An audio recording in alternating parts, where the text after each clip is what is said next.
오늘 이렇게 또 기도의 자리, 예배의 자리에 나오신 우리 성도님들 진심으로 또 환영하고 축복합니다.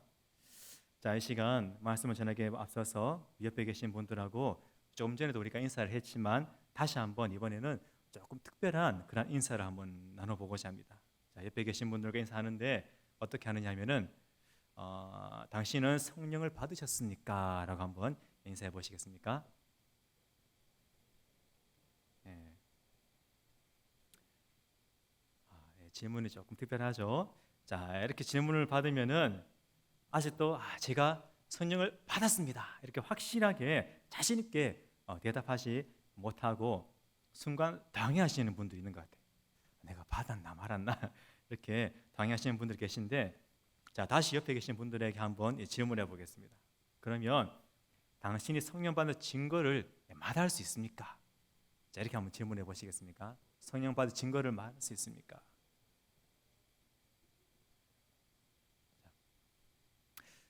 자, 분명히 제가 처음에 그렇게 인사하라 했죠. 성령을 받으셨는지 인사해 이제 보라고 했는데, 자, 이렇게 성령 받았습니다라고 대답하시는 분 가운데도 그러면 증거를 한번 대보라 하면은 어떻게 합니까? 순간 당하시는 분들이 분명 있다는 거예요. 제대로 대답하지 못하는 분들이 분명 있다는 겁니다. 자, 왜 그렇습니까? 이런 모습을 보이는 이유는 우리 가운데 성령에 대한 이해가 때로는 부족하기 때문에 그런 당황스러운 모습을 보이는 경우가 있다는 거예요. 자, 성령을 받으면 우리는 보통 어떤 생각을 하죠? 진짜 전 어떤 사람은 이런 은사를 받았으면 좋겠다 해요. 영어의 은사를 받았으면 좋겠다. 영어가 진짜 안 되는데 영어의 은사를 받으면 얼마나 좋을까. 예, 그런 분들도 있을 거예요. 이렇게 성령을 받으면은 방언을 해야 되고 치유의 역사가 일어나야 되고 예언을 해야 되고 막 이런 역사가 꼭 일어나야지 성령을 받았다고 그 생각을 하시는 분들이 있습니다. 그러한 역사를 그러면 경험한 적이 없으면 어떻게 됩니까? 이런 역사를 경험한 적이 없으면 과연 나는 그러면 성령을 받지 못한 걸까? 이런 의심을 할 수밖에 없다는 거죠. 네, 우리 성도님들, 이러한 역사도 분명히 성령의 역사인 것은 확실합니다. 믿으십니까? 다 하나님께서, 주님께서 주시는, 성령께서 주시는 귀한 역사라는 거예요. 은사라는 것입니다. 그러나 그것만이 성령 역사의 전부는 아니라는 것을 우리는 꼭 기억해야만 될 겁니다. 우리 성령님들, 그렇다면 이 성령의 역사심 가운데 제일 중요한 것이 있다면 그것이 무엇이겠습니까? 성령의 역사 가운데 가장 중요한 것, 그것이 있다면 치유의 역사가 일어나야 하는 걸까요? 여러분, 가장 중요한 것, 이것은 우리 모두가 알고 있어야 되는 것인데, 바로 우리가 예수 그리스도를 믿고 바로 구원을 받게 하는데 바로 그 성령의 역사하심이 있다는 것을 우리는 꼭 기억할 수 있어야만 할 것입니다. 아멘이십니까?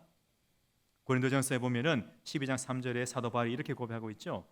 그러므로 내가 너희에게 알리노니 하나님의 영으로 말하는 자는 누구든지 예수를 저주할 자를 하지 아니하고 또 성령으로 아니하고는 누구든지 예수를 주시라 할 수 없느니라.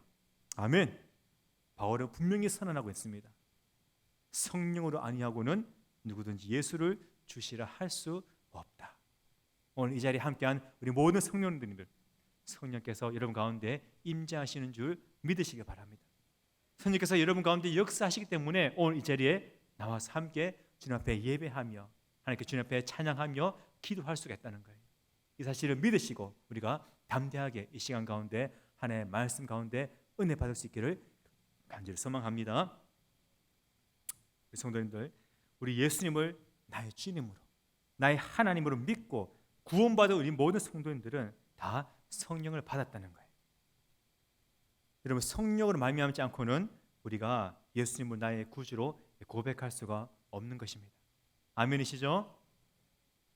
그렇기 때문에 바울은 계속해서 이와 같이 말하고 있죠. 너희가 하나님의 성전인 것과 하나님의 성령이 너희 안에 계시는 것을 너희가 알지 못하느냐. 이와 같은 말씀을 우리들에게 전해주고 있는 거예요.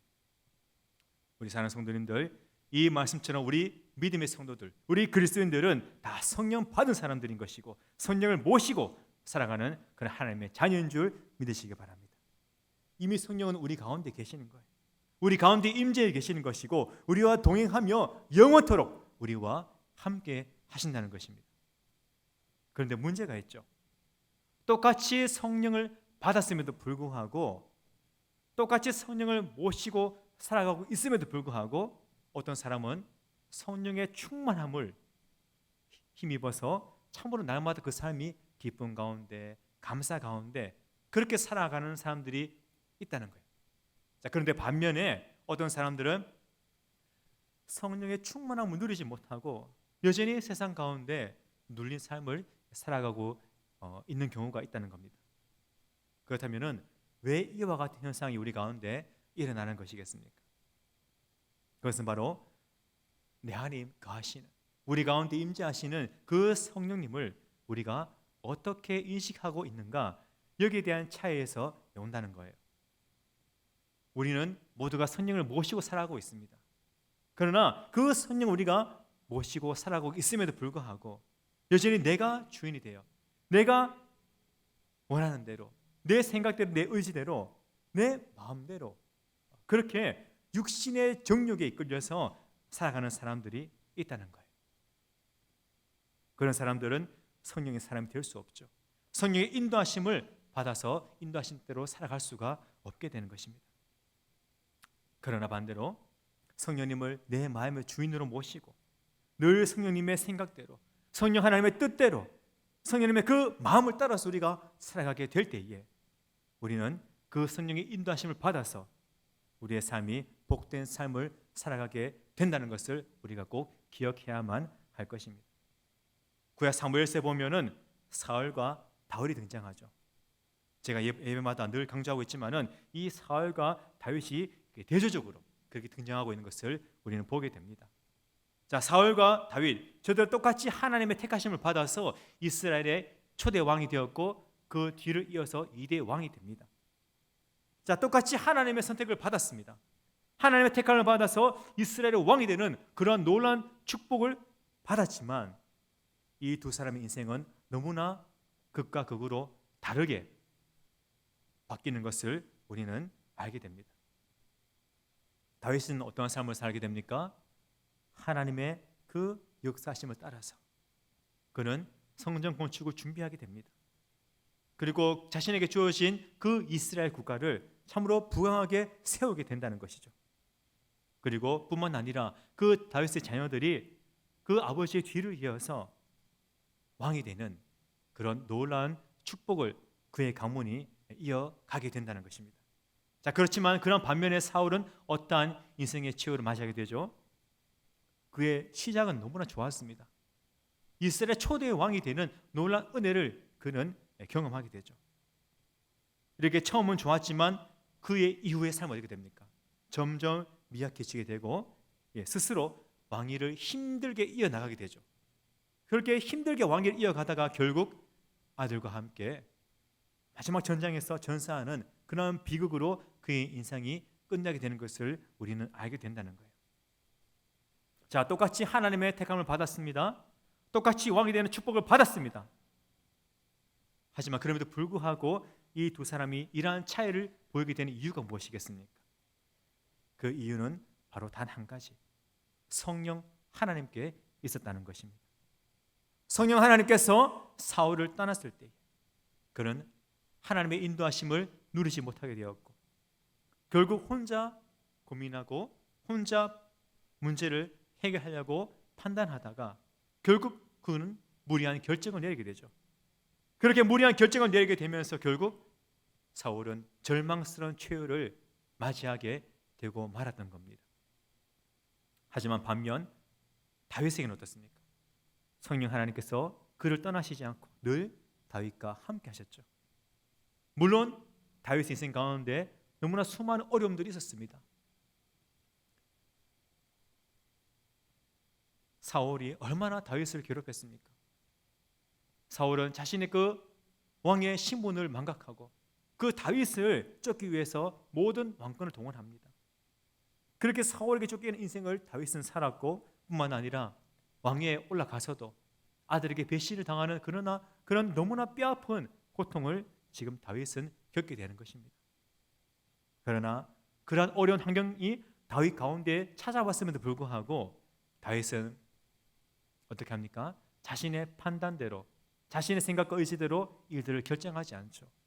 늘 그러한 상황 가운데 물론 힘든 일이 있었음에도 불구하고 다윗은 하나님만을 바라봅니다.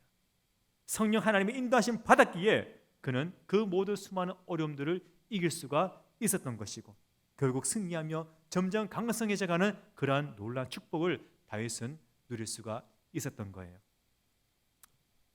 그러므로 우리 사랑하는 성도님들, 내 안에 거하시는 이러한 성령 하나님을 우리가 어떻게 대하느냐, 어떻게 성령 하나님을 대하느냐에 따라서 우리의 삶이 다윗과 같은 삶이 될 수 있는 것이고 반대로 사울과 같은 삶이 될 수도 있다는 것을 우리가 잊지 말아야 할 겁니다. 성령 하나님을 우리가 의지하고 성령 하나님께 모든 것을 우리가 맡기고 나아갈 때에 성령 하나님의 그 인도하심을 받아서 다윗과 같이 승리하며 축복된 삶을 우리가 살아가게 되는 줄 우리가 꼭 기억해야만 할 것입니다. 그러기에 바울은 갈라디아 성도들에게 이렇게 말씀하고 있죠. 갈라디아서 5장 16절에 보면은 이와 같은 말씀이 있습니다. 너희는 성령을 따라 행하라. 그리하면 육체의 욕심을 이루지 아니하리라. 무엇이라고 권면하고 있습니까? 성령을 따라 행하라는 거예요. 육체의 정욕이 우리 가운데 올라올 때가 있습니다. 왜 없겠습니까? 그러한 육신의 정욕이 올라올 때에, 육신의 욕심이 올라올 때에 그럼에도 불구하고 너희는 성령님을 붙잡고 성령을 따라 행하라는 것입니다. 이 시간 함께 따라해 볼까요? 너희는 성령을 따라 행하라. 너희는 성령을 따라 행하라. 아멘이십니까? 반드시 성령을 따라 행할 수 있는 우리 모든 성도님들 되기를 간절히 소망합니다. 이 말씀처럼 내 마음대로 살지 않고 내 뜻대로 살지 않고 육신의 쇠욕대로 우리가 살지 않고 성령을 따라서 우리가 행하며 나아갈 때에 우리는 그 성령의 주시는 도움과 또한 인도하심을 받아서 날마다 승리의 삶, 풍성한 축복의 삶을 누리게 되는 줄 믿으시기를 간절히 소망합니다. 오늘 본문의 사도 바울은 성령님이 우리 속에 오셔서 하시는 일들을 말씀하고 있죠. 성령님이 우리 가운데 내주하실 때에 성령님은 그냥 가만히 계시는 분이 아니란 겁니다. 어떤 일을 하시죠? 우리를 위해서 간구하시는 거예요. 우리를 위해서 말씀하시는 겁니다. 우리를 또한 때로는 책망하시는 거예요. 뿐만 아니라 우리를 진리 가운데 인도하시는 것이고 우리에게 무엇이 진정 좋은 것인지를 알려주시는 분이시고 또한 그 길을 걸어갈 수 있도록 역사하시는 분이 바로 성령 하나님이시라는 것입니다. 그렇기 때문에 우리는 그 성령의 역사하심을 힘입어서 성령 충만한 그러한 삶을 우리는 날마다 살아갈 수가 있어야 한다는 것입니다. 자, 그렇다면은 성령 하나님이 우리 속에 오셔서 하시는 일이 무엇일까? 그러한 성령 하나님께서 우리 가운데 오셔서 하시는 일이 무엇인가? 첫째가 바로 우리를 인도하신다는 거예요. 우리를 인도하는 그러한 일들을 하신다는 겁니다. 14절 말씀을 보면은 이런 말씀이 기록되어 있죠. 무릇 하나님의 영으로 인도하심을 받는 사람은 곧 누구의 아들이라고 말씀하고 있습니까? 하나님의 아들이라 이렇게 말씀하고 있다는 거예요. 이처럼 우리 성도는 하나님의 영으로 성령으로 인도하심을 받는 그러한 자들이신 줄 믿으시기 바랍니다. 성령님께서는 우리 가운데 임재하셔서 우리 속에 거하시면서 우리가 가장 좋은 길로 가기를 원하신다는 거예요.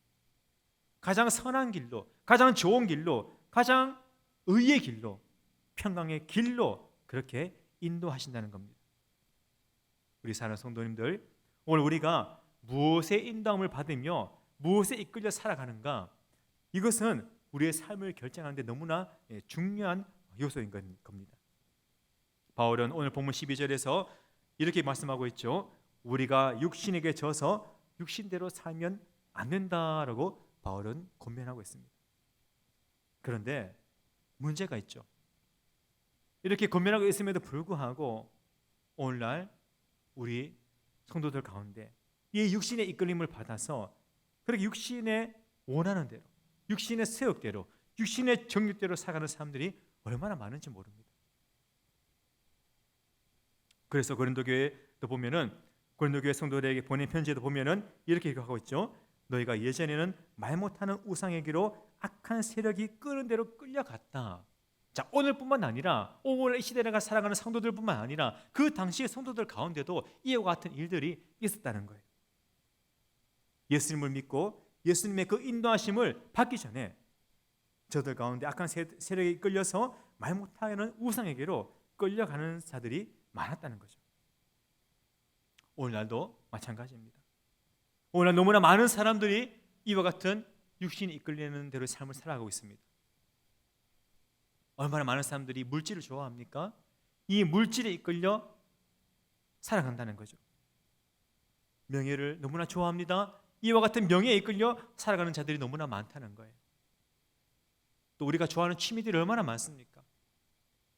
말할 수 없을 정도로 많은 취미에 이끌려서 사람들이 빠져 살고 있습니다.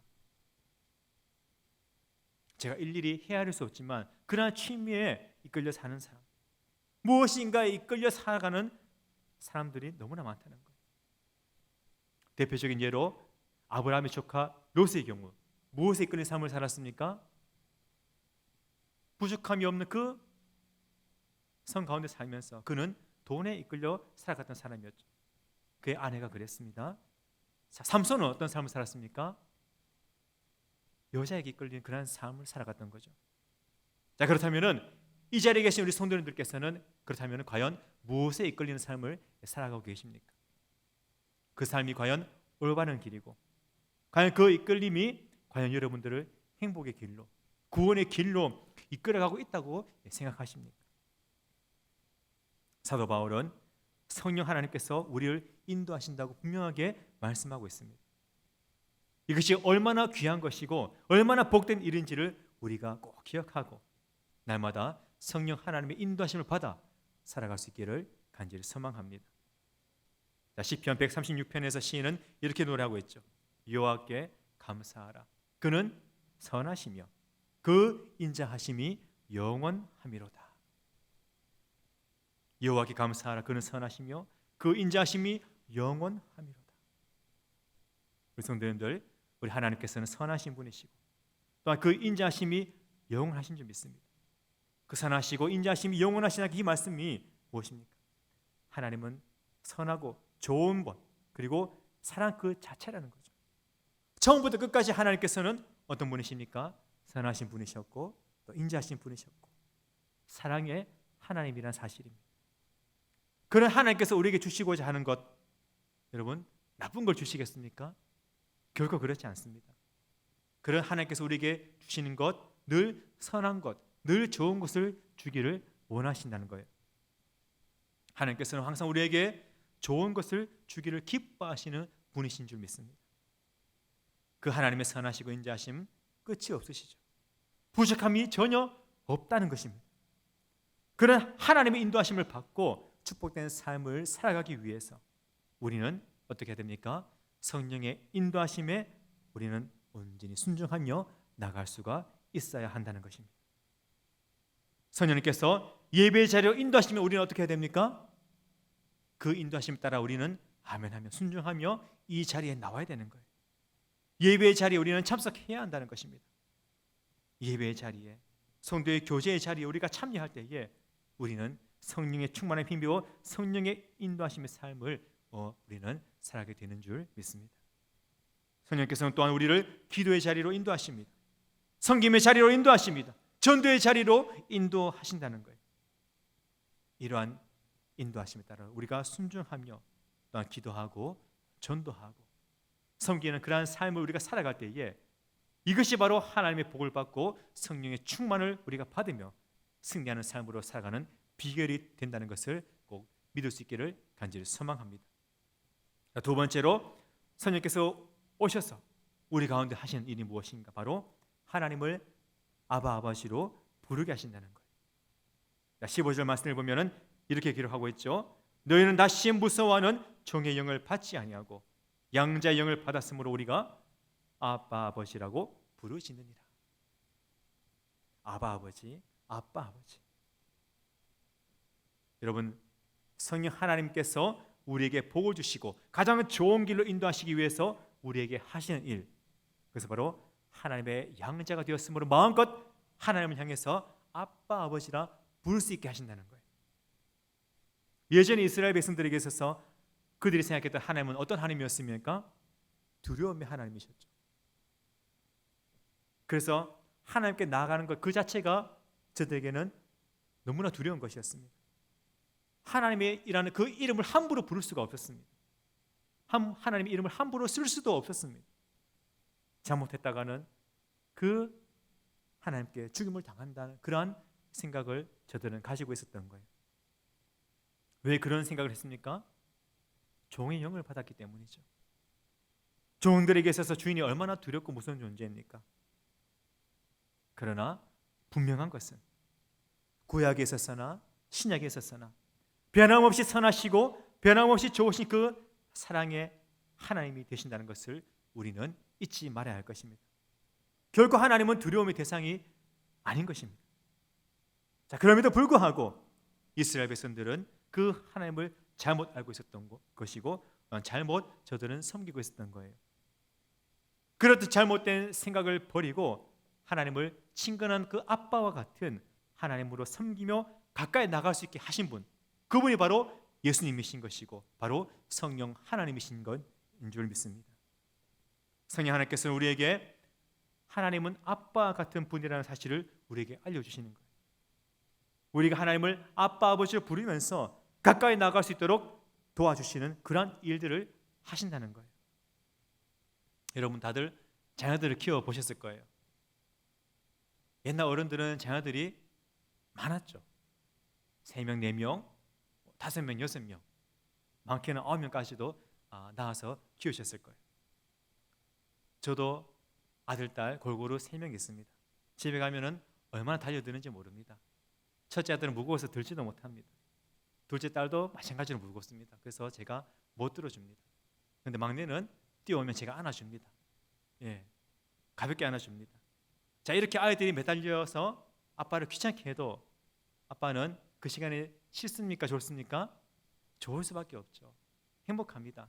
때로는 일을 마치고 돌아오면 너무나 피곤하기 때문에 그 달려와서 매달린 게 힘들 수도 있어요. 그러나 겉은 힘들지 몰라도 속은 너무나 행복한 것. 왜 그렇습니까? 아빠이기 때문에 그런 거예요. 매번 똑같은 재롱을 부립니다. 아빠를 향해서, 엄마를 향해서 그 재롱을 부리지만 그 똑같은 재롱이 지겹지 않은 것. 왜 그렇죠? 아빠이기 때문에, 부모이기 때문에 그 재롱이 지겹지 않은 거예요. 애들이 학교에 가서나 어린이집에 가서 어떤 유치한 걸 배워옵니다. 그 유치한 걸 배워와서 어디서 써먹습니까? 아빠, 엄마 앞에서 써먹죠. 그럼 우리는 신기한 것처럼 받아줘야 됩니다. 왜 그렇죠? 아빠이기 때문에 그런 거예요. 아들이 어느 날 씨름을 하자고 했습니다. 제가 힘이 더 세지 않습니까? 그런데 제가 져줍니다. 왜 그렇죠? 제가 이기면 아들이 상처받을 거 알기 때문에 져줍니다. 아빠이기 때문에 그런 거예요. 자, 이런 아빠에게 아이들은 두려움의 대상이 되겠습니까? 안 되겠습니까? 될 수가 없는 거죠. 가장 가까이 가서 다가가서 모든 것을 구할 수 있는 존재가 바로 아빠라는 존재입니다. 재롱을 피울 수 있는 것도, 놀아달라고 할 수 있는 것도 누구이기 때문에 가능한 거죠? 아빠이기 때문에 가능한 거예요. 여러분, 바로 하나님께서는 이와 같은 아빠로서의 존재인 줄 믿으시기 바랍니다. 하나님은 두려움의 대상이 절대 아닌 거예요. 우리와 항상 함께 하시면서, 우리와 항상 가까이 하시면서 우리를 사랑하시고 또한 우리를 도와주시며 우리의 연약함을 받아주시고 또 우리를 좋아하시는 바로 그분이 되신다는 것을 우리는 기억해야만 될 것입니다. 자, 우리가 사역일을 들고 복음을 전하러 많이 갑니다. 자, 사역일 들고 가서 복음을 전하면은 많은 사람들이 복음을 받아들이죠. 받아들이면 우리가 마지막에 뭘 합니까? 영적 기도를 이제 시킵니다. 자, 그런데 신기한 게 있습니다. 전반부에 잘 듣다가도 마지막 영적 기도하는 순간에 받아들이지 못하는 사람들이 있다는 거예요. 자, 그런데 우리는 그 하나님을 아빠, 아버지라고 마음껏 부를 수 있지 않습니까? 아무나 하나님을 아빠, 아버지라고 부를 수 있는 것이 아니에요. 양자의 영을 받은 하나님의 자녀로 택함 받은 사람들만이 그 이름을 부를 수가 있다는 겁니다. 이것이 얼마나 큰 축복인지를 우리가 기억하면서 하나님을 아빠, 아버지라고 부르시는 가운데 하나님께 더욱더 자주 나갈 수 있는 우리 모든 성도님들 되어질 수 있기를 간절히 소망합니다. 여러분, 즐겨 부르는 찬양 가운데 이 찬양 아마 다들 아실 거예요. 힘들고 지쳐 낭망하고 넘어져 일어날 힘 전혀 없을 때. 혹시 이 곡 모르시는 분 계십니까? 없으시죠? 다 아실 거예요. 자, 이 찬양을 보면은 후렴부에 보면은 이런 내용이 있습니다. 너는 내 아들이라 오늘날 내가 너를 낳았도다. 너는 내 아들이라 나의 사랑하는 내 아들이라. 언제나 변함없이 너는 내 아들이라. 나의 십자가 고통, 해산의 그 고통으로 내가 너를 낳았으니. 한번 불러볼까요? 너는 내 아들이라 오늘날 내가 너를 낳았도다. 너는 내 아들이라 나의 사랑하는 내 아들이라 언제나 변함없이 너는 내 아들이라 나의 십자가 고통 해산의 그 고통으로 내가 너를 낳았으니 너는 내 아들이라 오늘날 내가 너를 낳도다. 너는 내 아들이라 나의 사랑하는 내 아들이라. 아멘. 우리 성도님들, 이 찬양 고백처럼 하나님을 아빠, 아버지라 부를 수 있기를 간절히 소망합니다. 위험에 처했을 때도, 기쁜 일이 있을 때도, 원하는 것이 있을 때에 아빠, 아버지를 부를 수 있기를 간절히 소망합니다. 그 이름을 부르는 것만으로 끝이 아니라 그 하나님의 앞에 나가서 마음껏 필요한 것을 우리가 구할 수 있기를 간절히 소망합니다. 자식이 아빠에게 재롱을 떠는 것처럼 그 하나님 앞에 우리가 나아가 구할 수 있기를 간절히 소망합니다. 그럴 때 주님께서는 언제든지 너는 내 사랑하는 아들이라 그렇게 말씀하시면서 우리의 손을 붙잡아 주실 것이고 우리의 부르짖음에 응답해 주실 줄 믿습니다. 성령 하나님께서는 우리가 하나님의 양자가 되었음을 확신시키면서 우리에게 하나님을 아빠, 아버지라 부를 수 있게 하시고 뿐만 아니라 그 하나님께 마음껏 나아가서 구할 수 있게 역사하신다는 거예요. 이 성령님의 역사하심에 순종하며 하나님의 그 축복을 누릴 수 있는 우리 모든 성도님들 되기를 간절히 소망합니다. 자, 마지막 세 번째로 성령께서 우리에게 오셔서 하시는 일, 바로 우리가 하나님의 자녀임을 증언하신다는 거예요. 16절을 보면 이와 같이 말씀하고 있습니다. 성령이 친히 우리 영과 더불어 우리가 하나님의 자녀인 것을 증언하시나니. 여러분, 사탄은 우리가 무엇을 잘못할 때마다 늘 우리는 우리의 그 잘못을 가지고 늘 우리를 공격하죠. 이와 같은 생각이 들게 합니다. 하나님, 저는 너무나 잘못된 삶을 살았습니다. 하나님께서 기뻐하지 못하는 그런 삶을 살았습니다. 하나님을 영화롭게 하지 못했습니다. 너무나 많은 죄악을 저질렀습니다. 사람들이 알지 못하는 것까지도 죄를 저질렀습니다. 제 죄가 너무 크기 때문에 저는 하나님의 자녀가 될 수가 없습니다. 천국에 들어갈 자격조차 없는 부족한 놈입니다. 이처럼 우리의 죄로 말미암아 우리 스스로를 자책하게 된다는 거예요. 이런 사탄의 공격이 우리에게 다가올 때마다 우리는 절망할 수밖에 없죠. 좌절할 수밖에 없죠. 고통 가운데 신음할 수밖에 없는 겁니다. 그러나 그럴 때마다 성령께서 우리를 위해서 증언해 주신다는 거예요. 아니다. 나의 십자가 고통으로 말미암아, 해산의 고통으로 말미암아 내가 너를 낳았지 않느냐. 아직도 지금도 여전히, 그럼에도 불구하고 여전히 너는 내 아들이다, 내 딸이라. 이와 같은 증언을 성령께서 하신다는 거예요. 성령님이 우리가 하나님의 자녀임을 증언한다는 이 말씀은 앞에서 말씀드린 것과 좀 비슷하지만은 여기서 주목해야 될 것은 바로 그 다음에 나오는 내용입니다. 자녀이면은 무엇이 된다는 거죠? 바로 상속자가 된다는 거예요. 17절에 보면 이런 내용이 기록되어 있습니다. 자녀이면 또한 상속자, 곧 하나님의 상속자요 그리스도와 함께한 상속자라. 천국에 들어갈 자격조차 없는 우리를 향해서 성령님은 아직도 너는 하나님의 자녀일 뿐만 아니라 하나님 나라의 영광, 하나님 그 행복을 누리게 될 하나님의 상속자라. 이와 같은 말씀을 하고 계신 거예요.